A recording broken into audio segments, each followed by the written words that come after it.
अब यहाँ आया ना तू, तो तुझे काट काट के ना कुत्ते को खिला देंगे।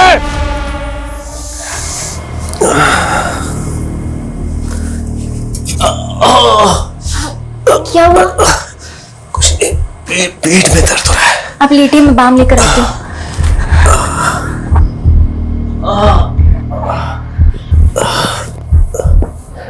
कितनी बार कहा है कि भारी सामान मत उठाया कीजिए। वर्कर लोग काहे के लिए रखे हैं? ज्यादा प्रॉब्लम हो गई और 10 दिन घर पे बैठना पड़ गया ना, तब पता चलेगा आपको। समझाइए अपने पापा को, क्योंकि इनसे ज्यादा समझदार तो आप हैं। थोड़ा आराम मिला? हाँ, आराम तो तुम्हारे हाथ लगाते ही मिल जाता है। अच्छा, तो एक काम करते हैं, एक क्लिनिक खोल लेते हैं। पेशेंट्स आएंगे, हम बस टच करेंगे और फीस ले लेंगे। खूब कमाई होगी और फिर हम उससे अपना एक नया बंगला ले लेंगे। सुनो, जितना टच करना है ना हमको कर लो, ठीक है? किसी और को किया ना बहुत बुरा होगा। तुम तो एक पर्सनल डॉक्टर हो ना। अच्छा। हाँ, और एक बंगले की बात, तो तुम्हारे लिए ना माल खरीदेंगे। अब पूछो माल का नाम क्या रखेंगे? रज्जी महल। रज्जी महल? बातें बनाना तो कोई आपसे सीखे। अरे तुम भी तो सीख लो जरा। छोड़िए ना, बच्चे तीनों जगे हुए हैं, क्या कर रहे हैं? चौथे को भी जगने दो।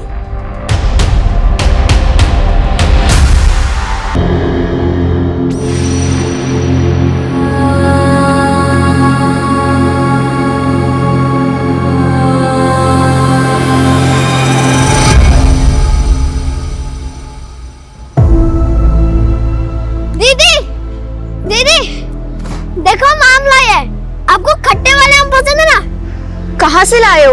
चोर!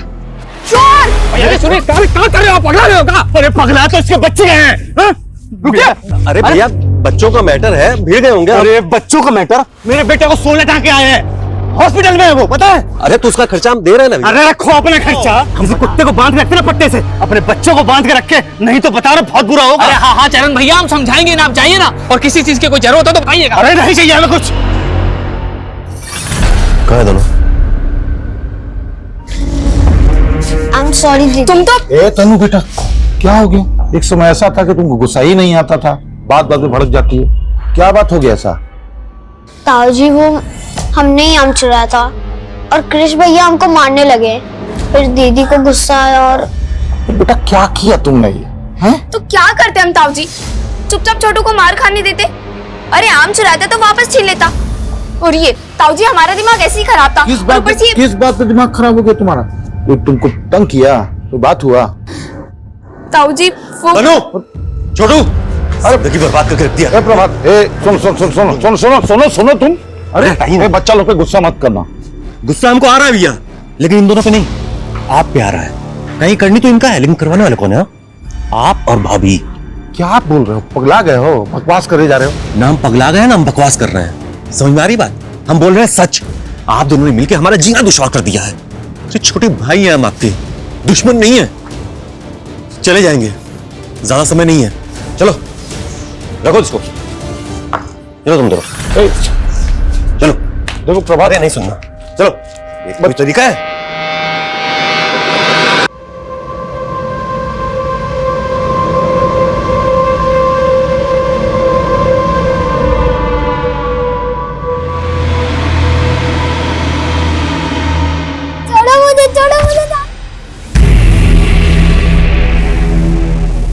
छोटू,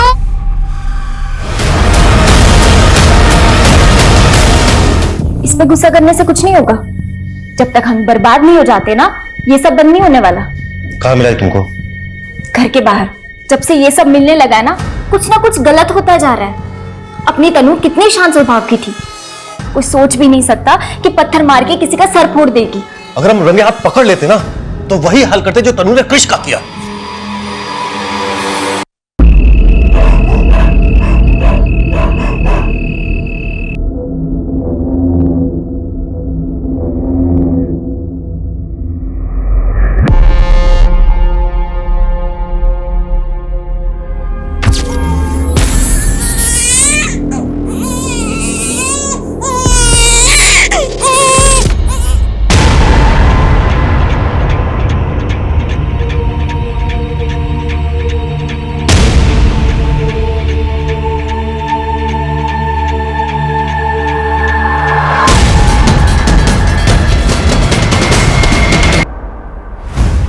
पूरे क्राइम सीन को सील कर दो। फॉरेंसिक टीम को बुलाओ, मुझे पूरी की पूरी डिटेल चाहिए। आपके रिश्तेदार थी वो? हाँ सर, हमारे छोटे भाई की पत्नी सर। लगता है उनको किसी ने नींद में ही मार दिया है, और उस बच्चे को भी। लेकिन अभी कल ही तो प्रभात भैया घर आए थे। आप? हाँ, हमारी पत्नी है सर। सर हमको अपने भाई प्रभात का और 2 छोटा बच्चे का चिंता हो रहा है सर। वो पता नहीं कहाँ गए। आप कुछ कह रही थी कि प्रभात कल रात को घर आया था? हाँ हाँ हाँ सर। क्यों? सर वो लोग यहाँ से शिफ्ट होकर जमशेदपुर जाने वाले थे, बस आखिरी बार इसलिए मिलने आया था सर वो। प्रभात, अपना भाभी से इज्जत से बात करो, समझे? इज्जत पाने के लिए ना इज्जत पाने लायक काम भी करना पड़ता है। गिनना आती है आप लोगों से। खैर, जा रहे हैं शहर छोड़ के कल, जो करते मेरे करिए। तो उसके बाद आप लोगों की कोई बात नहीं हुई? नहीं सर। लेकिन सर प्रभात भैया और दोनों बच्चे हैं कहाँ? आप फिक्र मत करिए, उन्हें ढूंढ रहे हैं। इनके स्टेटमेंट्स ले लो।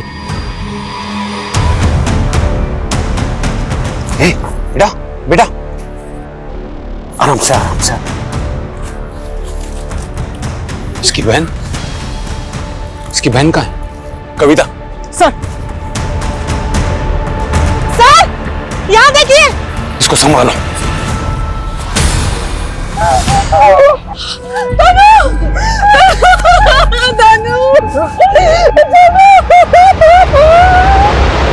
मकसद चोरी नहीं बल्कि इनका मर्डर ही था। मनीष, उस लड़की ने जरूर कुछ न कुछ देखा है। सवाल ये उठता है कि वो घर के बाहर पीछे वाले जंगल में कैसे पहुंचे, और उससे भी अहम सवाल ये है कि उनका बाप कहाँ है। सर कहीं ऐसा तो नहीं ये सब कुछ उनके बाप नहीं? इस वक्त कुछ भी रूल आउट नहीं कर सकते। सर यकीनन लड़की के स्टेटमेंट से बहुत कुछ पता चल सकता है, लेकिन वो काफी सदमे में है। अभी उससे कुछ भी पूछना सही नहीं होगा। कविता, उन दोनों बच्चों को मेडिकल एग्जामिनेशन के लिए भेजो। Yes sir.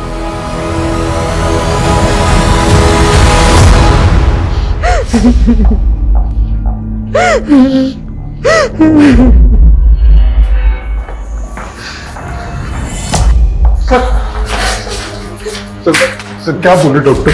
वैसे दोनों बच्चे अभी ठीक हैं, शारीरिक रूप से उन्हें कोई चोट नहीं पहुंची है, लेकिन क्या?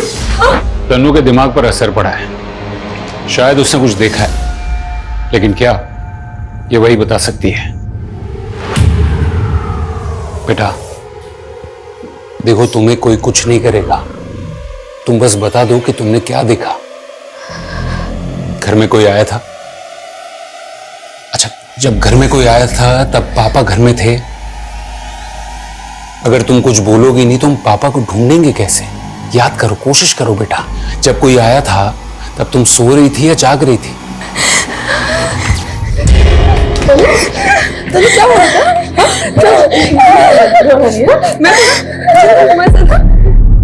इसमें तो कोई शक नहीं है कि जब मर्डर हुआ तब तनु वहीं पर थी, क्योंकि तनु जब हमें जंगल में मिली तब उसके चेहरे पर और कपड़ों पर खून के छींटे थे। तनु और उसका छोटा भाई दोनों उसी कमरे में थे, पर किलर ने उनको नहीं मारा।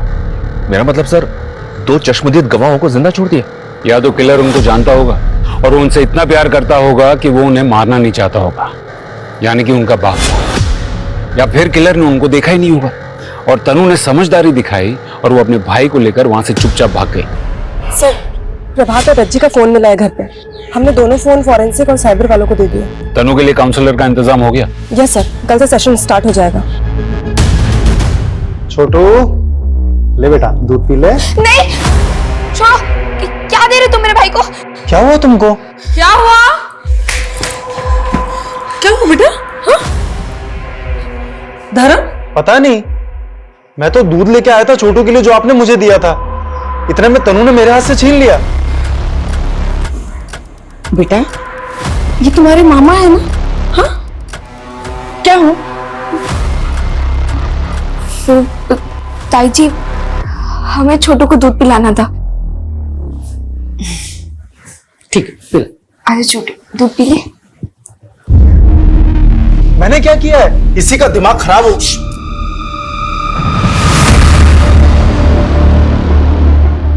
सर वो लड़की पागल हो गई है, मैं नहीं। और आप ऐसा सोच भी कह सकते हैं? तुमने उनको धमकी नहीं दी थी? सर हम गुस्से में थे उससे।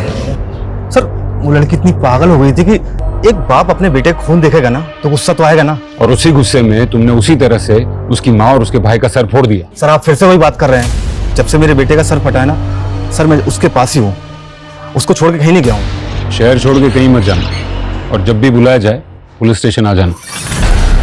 सर प्रभात एक ग्रोसरी शॉप चलाता था मार्केट एरिया में, आमदनी ठीक ठाक थी। उसको आखिरी बार सुबोध के घर से निकलते देखा गया था। ये प्रभात और सुबोध के बीच में बनते थी।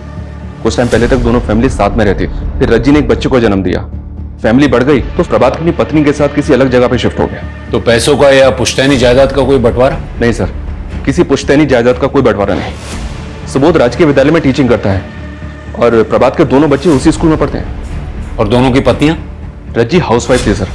सबका कहना है कि वो अपने पति से बहुत प्यार करती थी। और सुबोध की पत्नी करुणा आयुर्वेदिक नुस्खे बेचती है और बनाती है, मोस्टली शौकिया तौर पर। दोनों के आपस में कोई अनबन नहीं थी। कुछ समझ में नहीं आ रहा है।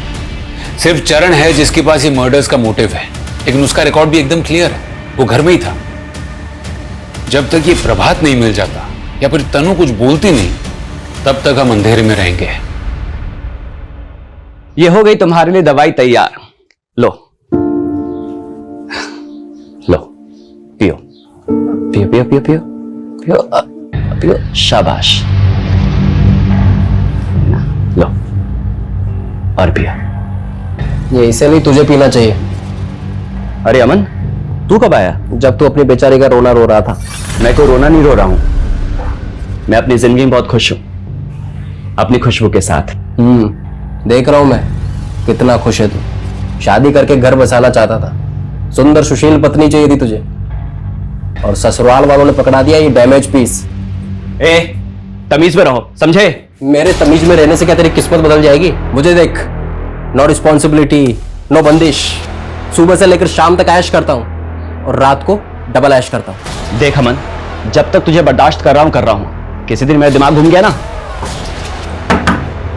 तुम में से अमन कौन है? जी मैं हूं। क्या हुआ? तुमसे कुछ बात करनी है। मैम, एक भी महीना ऐसा नहीं था कभी मेरी तनख्वाह देरी हुई हो। अच्छे इंसान थे। मतलब हैं, अच्छे इंसान हैं। उनकी किसी से कोई दुश्मनी थी? सवाल ही पैदा नहीं होता मैडम। उसकी वाइफ को कितने अच्छे से जानते हो तुम? मैं मिला हूँ, 3-4 बार उनसे मिला हूँ। प्रभात भाई अपनी बीवी से बहुत प्यार करते थे। मेरे घर पे देना है। तुम्हारी भाभी का जन्मदिन है ना, उसके लिए साड़ी है। उसको तोहफा देने के बाद उसके चेहरा पे जो खुशी होती है ना, उसको देखने का मजा ही कुछ और है अमन बाबू। ठीक है, जरूरत पड़ेगी तो थाने बुलाएंगे। ठीक है।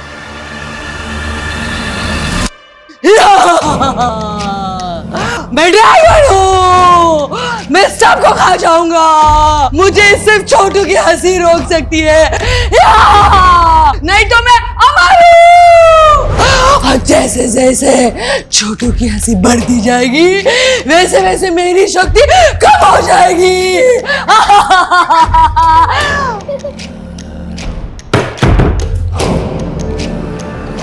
ताजी, ताजी।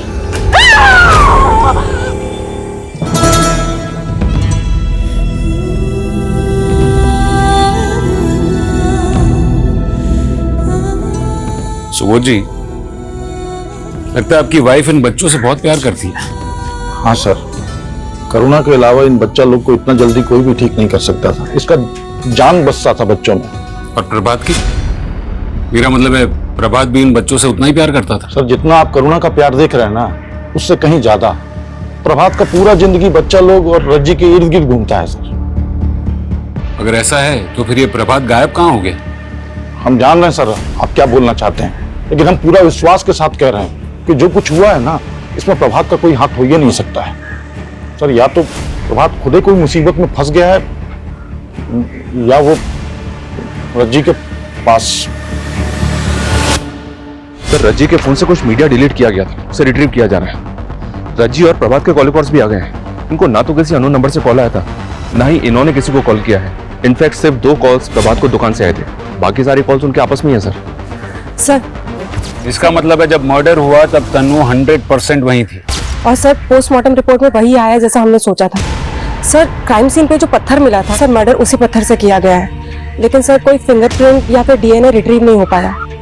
सर, रज्जी पे 4 से 5 बार उस पत्थर से वार किया गया है और बच्चे पे 1 बार। इसका मतलब है मारने वाले के दिमाग में बहुत ज्यादा नफरत भरी हुई थी। सर, इसी वजह से पत्थर पे इतना ज्यादा खून था कि कोई फिंगरप्रिंट नहीं मिल पाया। और कुछ अनयूजुअल? यस सर, रज्जी के साथ रेप भी हुआ था। What? लाश के साथ रेप? मतलब नेक्रोफिलिया, मतलब ये बंदा मुर्दों के साथ सेक्स करता था। बच्चों के लिए काउंसलर आ रहे हैं ना? Yes sir. देखो बेटा, हम जानते हैं कि आप बहुत दुखी हो, लेकिन उस किलर ने आपके छोटे भाई गोलू को बहुत चोट पहुंचाई है ना, और आपकी माँ को भी ना।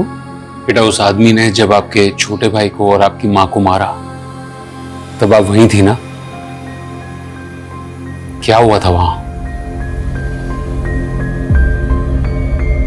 आपने उस आदमी की शक्ल देखी थी ना?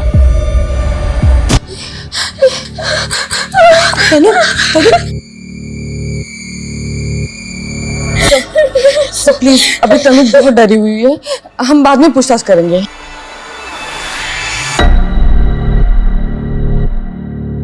सर मैं समझती हूँ आपके लिए जानकारी बहुत जरूरी है।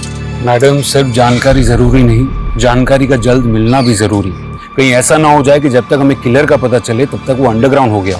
आई अंडरस्टैंड सर, पर तनु अब तक सारी बातें बताने के लिए पूरी तरह से तैयार नहीं है।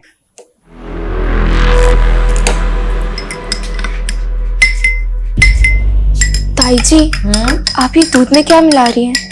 बेटा, ये जड़ी बूटी है ताकि तुम दोनों को अच्छे से नींद आए और खासकर तुम्हें बुरे सपने ना आए।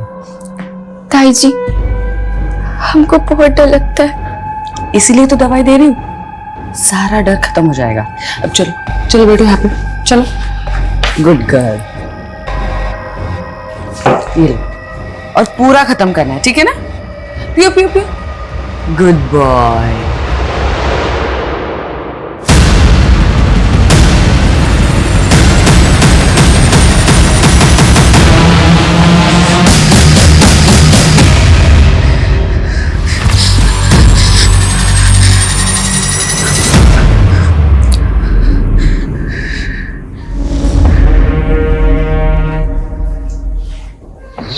जी महल। मैं कम इन सर? कम इन। सर, रज्जी के फोन से जो मीडिया फाइल डिलीट हुए थे वो मिल गए। मतलब रज्जी किसी और के साथ? क्योंकि फोटो में इस आदमी की डील डॉल देखकर ये तो साफ पता चलता है कि ये प्रभात नहीं है। सर, हो सकता है रज्जी को कोई ब्लैकमेल कर रहा हो। मुमकिन है सर, प्रभात ने ये फोटो देख ली और गुस्से में आकर उसने रज्जी का खून कर दिया। गुस्से की वजह अगर बेवफाई है तो इंसान हैवान बन जाता है, वो कुछ भी कर सकता है। लेकिन उसने अपने बच्चे को क्यों मारा होगा? हो सकता है सर, प्रभात को ये शक हो गया हो कि ये बच्चा उसका नहीं है, इसी आदमी का है, और शायद इसी वजह से। और सर, उसके भैया भाभी बच्चों से जितना प्यार करते हैं उसे यकीन होगा कि वो उन्हें संभाल लेंगे। सर, तनु ने अपने बाप को ही मर्डर करते हुए देखा होगा, शायद इसी वजह से वो ज्यादा सदमे में है और हमें कुछ बता नहीं पा रही है। लेकिन जब तक प्रभात नहीं मिल जाता तब तक सच्चाई बाहर नहीं आएगी। ये प्रभात के नाम का डबल अलर्ट जारी करो और साइबर टीम से कहो कि ये पता करे कि रज्जी को ये फोटोज किस नंबर से भेजे गए थे, और फॉरेंसिक डिपार्टमेंट से कहो कि उस बच्चे की डीएनए टेस्ट भी करवाए। अरे हमको भी तो पता चले कि वो बच्चा प्रभात का था भी या नहीं। Okay sir.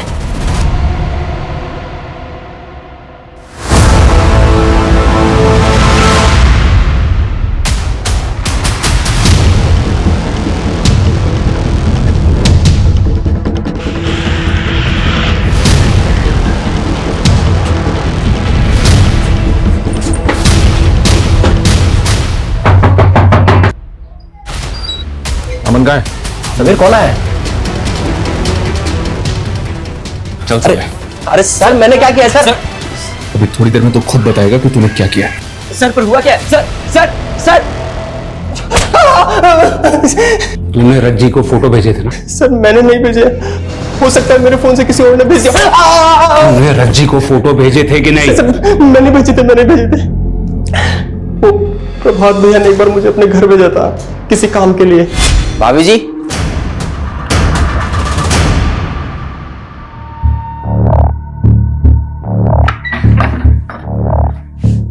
अमन भैया, आप कब आए? अभी कुछ देर पहले, जब आप अपने कपड़े पहन रही थी। ये क्या बकवास कर रहे हैं आप? विश्वास नहीं होता आपको? हाँ? ये देखिए, अच्छी है ना वीडियो? लेकिन ये सब कुछ नहीं किया। बाकी के 2 बच्चों को क्यों छोड़ दिया? सर, हम सच कह रहे हैं, बच्चे को और भाभी को मैंने नहीं मारा। ये सब किसने किया मुझे नहीं पता। लेकिन तनु को पता है, उसने देखा था तुझे। अच्छा बेटा, बताओ ये कौन है? अमन चाचा। बेटा उस रात वहां पर अमन चाचा ही थे ना? नहीं। बेटा ठीक से याद करो, उस रात वहां पर अमन चाचा ही थे ना? उन्हीं ने तुम्हारी माँ को और तुम्हारे भाई को मारा ना? नहीं, अमन चाचा नहीं थे वहां पे।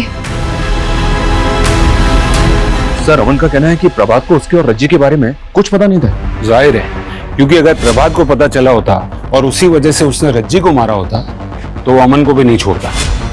सर बच्चे की डीएनए रिपोर्ट आ गई। गोलू प्रभात का ही बेटा था, तनु और छोटू का सगा भाई। सर हम इस केस के तकरीबन हर पहलू को इन्वेस्टिगेट कर चुके हैं। ना तो हमें अभी तक कातिल मिला है और ना इस कातिल के बारे में कोई क्लू मिला है। You right. अब तक हम इस केस के हर पहलू की तहकीकात कर चुके हैं, सिवाय एक।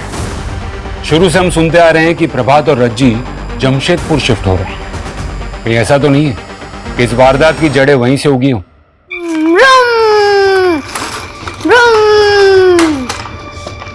छोटू, हमको आज से बात ही नहीं करनी। हमसे गुस्सा हो तुम? देखो, हमें तुम्हारी फिक्र है ना, इसलिए हम कभी कभी तुम पर गुस्सा करते हैं। कभी कभी तो आपसे डर भी लगता है। तुम्हें कुछ नहीं हो, इसलिए तो हम तुम्हें कभी अपने आंखों से दूर होने नहीं देना चाहते ना। अच्छा सॉरी, कान पकड़ के सॉरी। मम्मी पापा तो छोड़ के चले गए, अगर आप भी ऐसा करोगे तो। सॉरी बोला ना, अब आ जाओ जल्दी से। ये अब से हम लोग हमेशा साथ रहेंगे, खुश रहेंगे। हाँ दीदी, पर रहेंगे कहाँ? मैडम हम प्रभात को 20 सालों से जानते थे, वो बहुत अच्छा आदमी था। उनकी किसी से कोई दुश्मनी? सवाल ही नहीं उठता मैडम, लेकिन वो कहते हैं ना, घर का भेदी लंका ढाए। क्या मतलब? मतलब उनके भैया और भाभी उनके दुश्मन बने बैठे थे। लेकिन हमें तो पता है कि भैया भाभी दोनों बच्चों से बहुत प्यार करते थे। मैडम हम कहाँ मना कर रहे हैं इस बात से, लेकिन जरूरत से ज्यादा प्यार भी जहर बन जाता है। करुणा भाभी प्रभात को अपने बच्चे की तरह समझती थी, रज्जी को भी फूलों की तरह रखती थी करुणा भाभी। लेकिन फिर तन्नू के जन्म के बाद करुणा भाभी ने बच्चे की सारी जिम्मेदारी अपने सर पर ले ली। कभी कभी तो यही समझ नहीं आता था कि बच्चे की माँ रज्जी है या फिर करुणा भाभी। बस यही बात रज्जी को खलने लग गई। हमें पता है कि जब प्रभात ने अलग होने की बात की थी तो दोनों भाइयों में काफी कहासुनी हुई थी। जी बिल्कुल मैडम, करुणा भाभी की तबीयत फिर बिगड़ने लग गई, उन्हें दौरे से पड़ने लग गए। सुबोध भैया ने उनका इलाज कहाँ नहीं करवाया। लेकिन फिर दोनों भाइयों के बीच में एक समझौता हुआ कि करुणा भाभी कभी कभी बच्चों से मिलती रहेगी। थोड़ा समय लगा, लेकिन करुणा भाभी ने इस समझौते को स्वीकार लिया। सर जमशेदपुर से कोई खास खबर नहीं है, सिर्फ इतना पता चला है कि प्रभात ने वहां पे घर किराए पे लिया था जहां वो शिफ्ट होने वाला था। हाउस ओनर नेबर से भी बात की पर कुछ अनयूजुअल मिला नहीं। लेकिन एक बात तो साफ है कि यहाँ करुणा और सुबोध ये बिल्कुल भी नहीं चाहते थे कि प्रभात और उसका परिवार शहर छोड़ के जाएं। करुणा जी, सुना है वो अपनी ममता में इतनी बेकाबू हो गई थी कि प्रभात और उसका परिवार शहर छोड़कर न जाए, इसलिए आपने टोने टोटके का सहारा लेना शुरू कर दिया था तुम दोनों के लिए। सर हम अपना करुणा को टूटते हुए नहीं देख सकते थे सर, इसमें हमारा जान बसता है। और अगर ये मां नहीं बन सकती है तो इसमें इसका क्या गलती है सर? और क्या किया है इसने? बस बच्चा लोग को प्यार किया है ना सर। आप बताइए, बच्चा लोग को प्यार करना कोई कानूनी जुर्म होता है क्या? और सर बात सिर्फ उनके यहाँ जाने की नहीं थी, तनु की मानसिक स्थिति ठीक नहीं रहती थी, उसे नजर लग गई थी और वो बहुत चिड़चिड़ करने लगी थी। इसलिए मैंने सोचा कि अगर मैं काला जादू करूंगी तो वो थोड़ी ठीक हो जाएगी। आखिरी बार जब प्रभात तुमसे मिलने आया तब तुम्हारी उससे लड़ाई हुई थी? नहीं सर, हम अपना भाई से कभी लड़ ही नहीं सकते थे, वो तो थोड़ा कहासुनी हो गया था। प्रभात अपना भाभी से इज्जत से बात करो, समझे? इज्जत पाने के लिए ना इज्जत पाने लायक काम भी करना पड़ता है। वो सब भूल गया था सर, वो सब कुछ भूल गया था जो हम उसके लिए किए थे। वो बस हमसे पीछा छुड़ाना चाहता था और इसीलिए तुमने उसकी जान ली। उन दोनों बच्चों को छोड़ दिया जिससे तुम्हारी पत्नी को लगाव था, लेकिन उस मासूम बच्चे की जान ले ली जिसे रज्जी ने अपने करीब रखा था। और फिर अपने बदले की आग में तुमने रज्जी की लाश के साथ भी। क्या बोल रहे हैं सर आप? कितना घिनौना इल्जाम लगा रहे हैं। सर कैसी बातें कर रहे हैं आप? सर हमने ऐसा कुछ नहीं किया, मैं कह रही हूँ ना, हमने कुछ नहीं किया है सर, कुछ नहीं किया। इनके खिलाफ हमारे पास कोई सबूत नहीं है। सर तनु इनके ही घर में रह रही है, कहीं ऐसा तो नहीं कि इनके डर से वो कुछ नहीं कर रही है? अनीश, वो उनकी गाड़ी में, सिर्फ शक के बिना पर हम कोई कदम नहीं उठा सकते। फिर भी उन पर 24 घंटे नजर रखो। कमाल है, हर कोई ऐसा कह रहा है कि हत्याकांड के कुछ दिनों पहले से ही तनु अजीब बिहेव कर रही थी। वो अपने छोटे भाई के लिए वो क्रिश पर जानलेवा हमला भी कर दी। आखिर एक 10 साल की बच्ची में इतना अग्रेशन किस बात का? अरे वाह तनु बेटा, आज तो आपके चेहरे पे न गुस्सा है न डर। अच्छा एक बात बताओ, दुनिया में आप सबसे ज्यादा किससे प्यार करते हो? छोटू से। छोटू से? वो है ही इतना प्यारा, तभी तो आप छोटू को सबसे बचाते ही रहती हो, है ना? उस दिन भी आपने छोटू को बचाने की कोशिश की ना, इसीलिए आपने पत्थर से कृष का सर फोड़ दिया ना। इसका मतलब कोई भी छोटू को अगर तकलीफ देने की कोशिश करेगा तो मैं उसका सिर फोड़ दूंगी। सर तनु का केस थोड़ा पेचीदा है। उसे अपनी माँ की मौत देखने का, अपने भाई की मौत देखने का, अपने बाप के लापता होने का दुख तो जरूर होगा, पर उससे भी ज्यादा सदमा उसे छोटू को कुछ हो जाने के डर का है। इसका मतलब है कुछ ऐसा हुआ होगा जिसे तनु को लगे कि छोटू को खतरा है। वो छोटू को लेके अब भी इतनी पॉजिटिव है कि किसी को भी उसके करीब जल्दी जाने ही नहीं देती। जिस खतरे से तनु अपने भाई को बचाना चाहती है, क्या वो खतरा उसकी माँ और भाई की मौत से जुड़ा हुआ है? ये आप क्या बना रहे हो दीदी? ये रज्जी महल है, ये पापा ने हमारे लिए बनाया। यहाँ आंगन में होगा झूला और फिर यहाँ से ऊपर जाने के लिए हमारे कमरे में होगी सीढ़ी और हमारे कमरे में होगा एक गद्देदार बेड जिसमें तुम खूब उछलोगे, है ना? हाँ। माँ पापा भी वहाँ होंगे? क्या वो हमारा इंतजार कर रहे हैं? माँ तो नहीं, लेकिन पापा जरूर होंगे वहाँ पे। सब प्रभात की मौत हुई 12 दिन पहले और उसकी डेड बॉडी मिली है अभी 2 दिन पहले। पोस्टमार्टम में मौत की वजह? सर पे चोट। मतलब वैसे ही जैसे रज्जी और उसके बच्चे को मारा, लेकिन मर्डर के लोकेशंस अलग अलग हैं। जिस जंगल में प्रभात की लाश मिली, हो सकता है किलर ने प्रभात को उसी जंगल में मारा, वहां डंप किया और फिर प्रभात के घर चला गया। इसका मतलब है मनीष कि वो दोनों बचे हुए बच्चों को भी मारने की कोशिश करेगा। हमें तनु के बारे में और जानकारी निकालनी होगी। उसकी मानसिक स्थिति इस वारदात के पहले कैसी थी, उसका बिहेवियर, उसके दोस्त, सब कुछ। सर पूछताछ में पता चला है कि सुबोध ने स्कूल जाना शुरू कर दिया, जबकि हमें अभी प्रभात की डेड बॉडी मिली है। तनु की तो स्कूल में सबसे अच्छे स्टूडेंट्स में गिनती होती थी सर, और स्कूल के सारे स्टाफ को बड़ा दुख हुआ था ये सब जानकर। अच्छा, इस घटना से पहले तनु के साथ कोई हादसा हुआ था क्या? मेरा मतलब है कुछ ऐसा जिससे वो डर गई थी? नहीं सर, तनु के साथ तो ऐसा कुछ भी नहीं हुआ था। हाँ, लेकिन छोटू के दोस्त के साथ एक दुर्घटना जरूर हुई थी। क्या हुआ था? छोटू के दोस्त को सांप ने काट लिया था और बेचारे की डेथ हो गई थी। नाम क्या था उसका? रोहन। तनु, छोटू, सुनिए, आपने तनु और छोटू को देखा क्या? क्यों, क्या हुआ? पता नहीं कहाँ चले गए।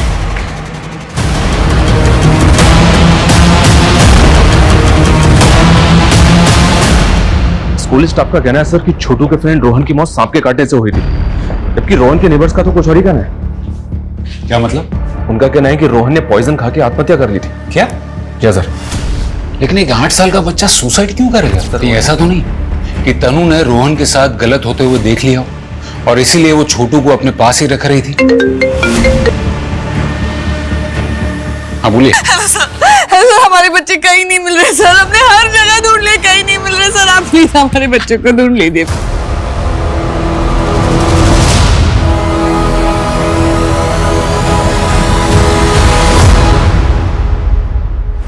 मॉलेस्टेशन? सर मैं यकीन के साथ तो नहीं कह सकती, लेकिन एक आदमी को देखा गया है स्कूल में जो अक्सर बच्चों के काफी करीब रहता था।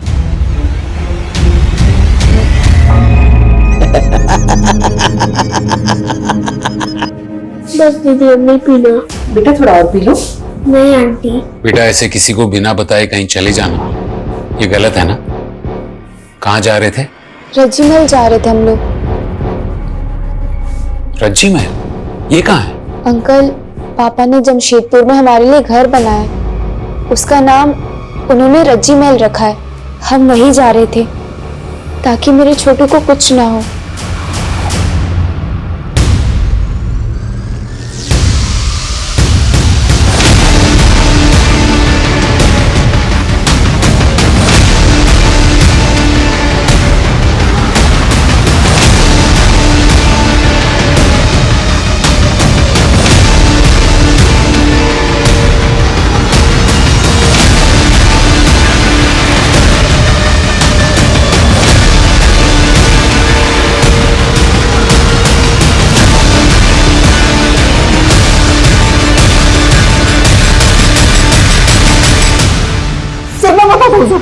मैं सब कुछ सच बताता हूँ, मारिए मत सर। चल बोल। सर मैं स्कूल की कैंटीन में चीजें सप्लाई करता हूँ, बस मेरी एक ही गंदी आदत है सर, उसी में फंस जाता हूँ सर। सर ऐसे ही एक दिन मुझे रोहन मिल गया। और रोहन ने तो आत्महत्या कर ली, लेकिन तुझे डर था कि तन्नू कहीं तेरा राज न खोले, इसलिए सबसे पहले तूने प्रभात को मारा और फिर उसके घर गया उसके पूरे परिवार को मारने के लिए। सर मैं मानता हूँ कि मैं गंदा आदमी हूँ, पर सर मैं कातिल नहीं हूँ सर, पर यकीन मानिए सर। अच्छा बेटा बताओ, आपने उसका चेहरा देखा था? कौन था वो? बताओ बेटा, कौन था वो? क्या वो धर्म मामा थे या कोई और? मुझे इसी बात का डर था। तन्नू का दिमाग उस हादसे की याद को दबाने की कोशिश कर रहा है। हमको उसका चेहरा याद नहीं है, एकदम याद नहीं है। अगर वो कह रही है कि उसे कुछ याद नहीं, तो वो झूठ नहीं बोल रही, बल्कि उसका दिमाग उसके साथ खेल रहा है। उसका ब्रेन उसे ये सोचने पे मजबूर कर रहा है कि छोटू की जिंदगी की सलामती ही उसके लिए सबसे ज्यादा जरूरी है। हमें उसे थोड़ा और वक्त देना चाहिए। अमन, सुबोध और धर्म, ये हमारे 3 सस्पेक्ट्स हैं। अमन और धर्म सेक्सुअल ऑफेंडर्स की लिस्ट में आते हैं और वो हमारी हिरासत में। अमन और धर्म ने बाकी सारी चीजों को मान लिया है, लेकिन ट्रिपल मर्डर से साफ इनकार कर दिया है।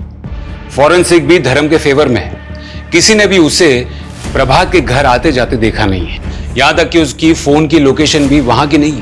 ये रैंडम किलिंग भी नहीं हो सकती सर, क्योंकि प्रभात को उसके घर में नहीं मारा गया। इसका मतलब साफ है, प्रभात को मारने वाला उसको और उसकी फैमिली को अच्छी तरह से जानता था। बिल्कुल, उसने पहले प्रभात को मारा होगा और फिर वो उसके घर गया होगा।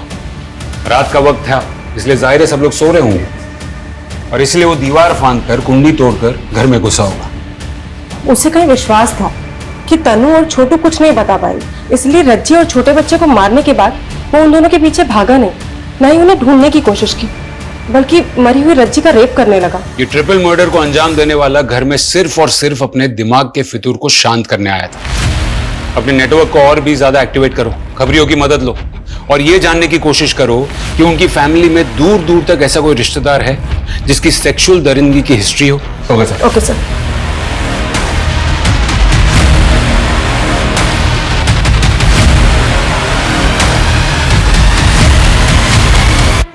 वैसे तो बहुत नौटंके आते ही दर्शाओ,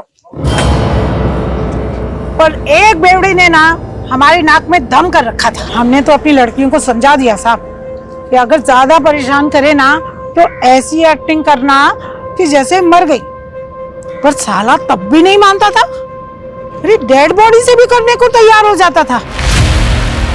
इस लीड पे काम करो, हो सकता है कि इसका कोई रिश्ता हो इस ट्रिपल मर्डर से। यस सर, हमने हर कोठे पे अपने आदमी प्लेस कर दिया, वहां के लोगों को भी कह दिया है कि जैसे ही वो आए हमें इशारा कर दें।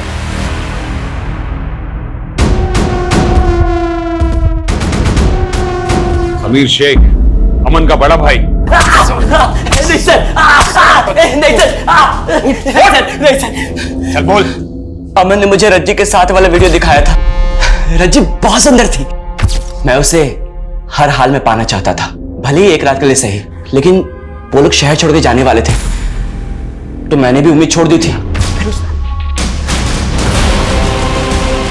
मैंने तो बस इसलिए मारा था ताकि वो बेहोश हो जाए और मुझे पहचान न सके। लेकिन वो तो मर गई, और वो बच्चा, उसकी आवाज मेरे कान में चुभ रही थी। इतनी हैवानियत, इतनी दरिंदगी।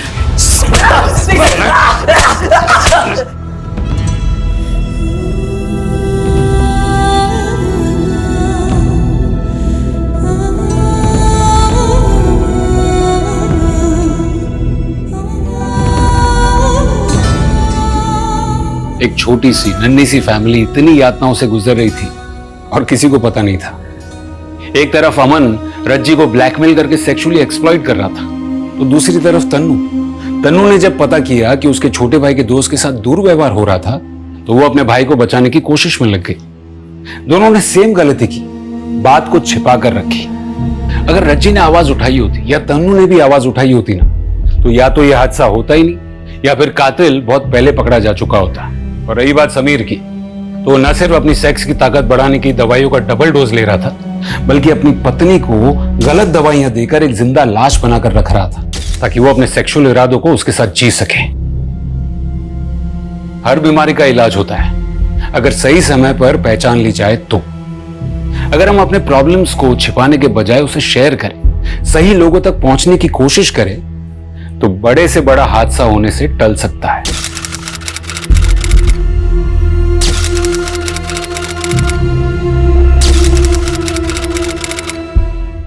क्राइम पेट्रोल के ऐसे ही मजेदार एपिसोड्स देखने के लिए हमारे चैनल को सब्सक्राइब करें